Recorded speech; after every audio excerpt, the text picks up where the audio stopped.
نحمده ونصلي على رسوله الكريم اما بعد. حضرات علماء کرام،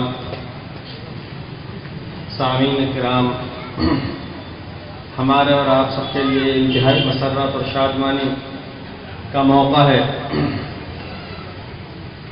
کہ ایک جدید تعلیم گاہ، تربیت گاہ اور درس گاہ کا آغاز ہو رہا ہے.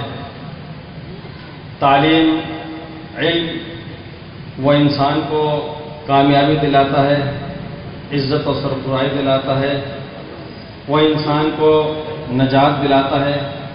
دین دنیا کی عزت سرفروئی وہ علم میں مضمر ہے. علم ہوتا ہے، خواہ وہ دین کا ہو، دنیا کا ہو، آدمی کم وقت میں آسانی کے ساتھ بڑے مراحل طے کر لیتا ہے. علم نہیں ہوتا تو آدمی بھٹکتا رہتا ہے.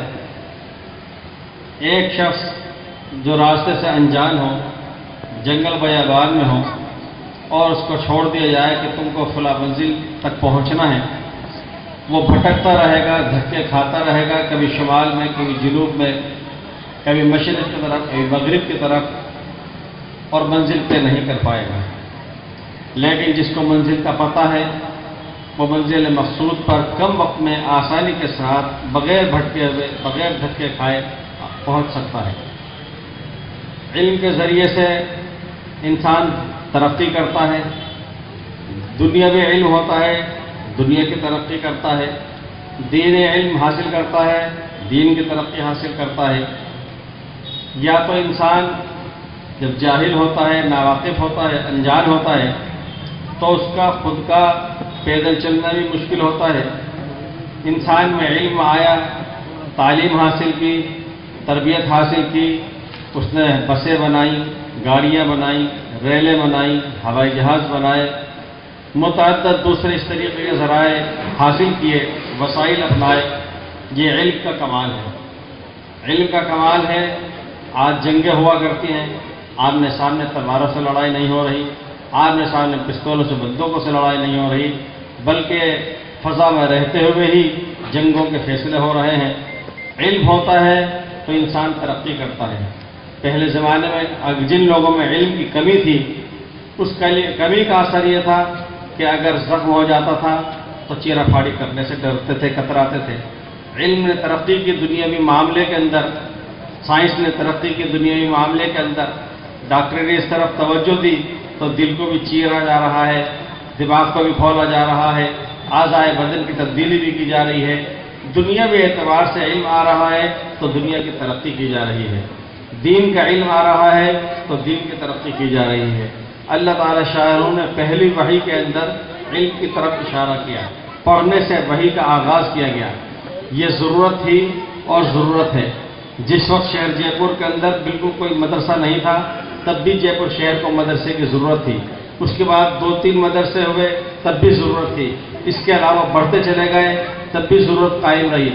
آبادی بڑھتی چلی گئی، آبادی بڑھتی چلی گئی، ضرورتیں بڑھتی چلی گئی. آج بھی اس چیز کی ضرورت تھی اور ہے. ہمارے بہت سے بھائی جو مدارس کے اندر، مکاتب کے اندر اپنی اولاد کو، اپنے بچوں کو داخل کرتے ہیں، ان کو یہ احساس اور شکوہ ہوتا ہے کہ وہاں پر رہ کر کے دنیا سے بے خبری رہتی ہے.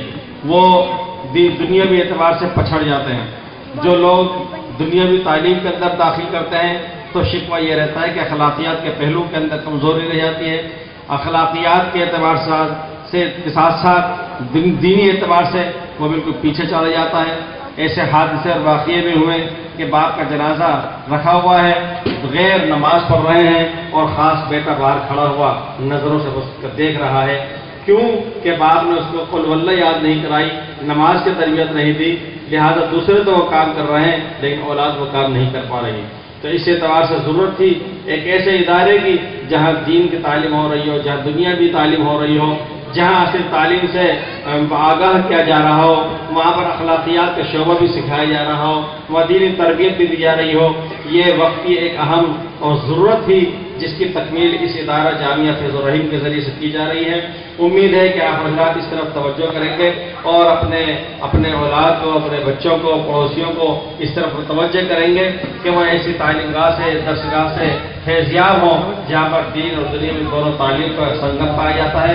اللہ تعالیٰ شان ہو اس ادارے کو ترقیات عطا فرمائے، کام کرنے والوں کو استقامت سے اخلاص سے نوازے اور ہم سب کو بھی اس کی قدر جانے کی توفیق عطا فرمائے۔ وآخر دعوانا الحمدللہ۔